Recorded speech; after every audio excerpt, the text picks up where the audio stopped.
I heard him talking to this one, Mr. Roberts. Seth Roberts, they called him. Think you know him, Mum? Likes the dark.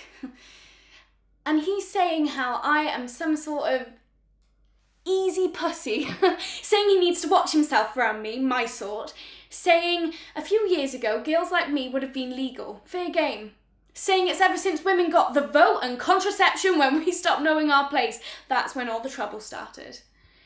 And I'm thinking, you right there now, mate, Simon's gonna give you both barrels now. But you know what? He's laughing. He's laughing at me. At me, Mum. And I can't breathe. And I can feel my eyes watering up and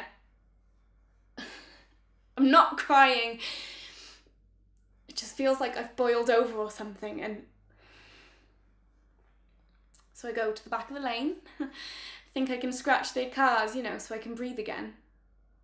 And he's in the lane. No, Mum. Not Simon. Not Simon, Mum. Steff. Steff is in the lane. And he's coming after me and he's looking at me, looking through my clothes and at my tits. And I try to run past him, but he's grabbed me before I can do anything.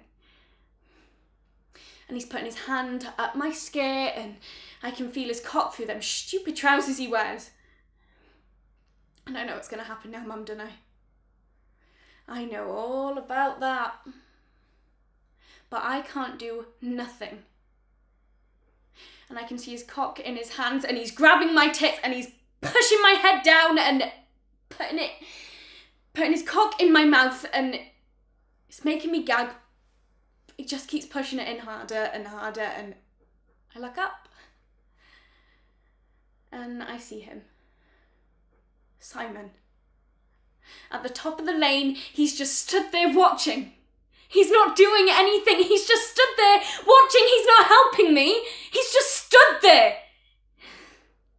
And he lets go of me, does himself up like he's just finished a piss or something normal like, and slaps Simon on the back and they walk off back to school.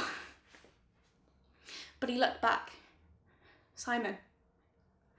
I knew he wouldn't do anything. I knew he wouldn't say anything. I knew that in that moment, Mum, and that got to me more than the other stuff. He made me feel like I was nothing. That was wrong. They would have came here. You know that, don't you, Mum? They would have came here and looked at me, looked at you, and they wouldn't have done nothing. Evil prevails when a good man does nothing.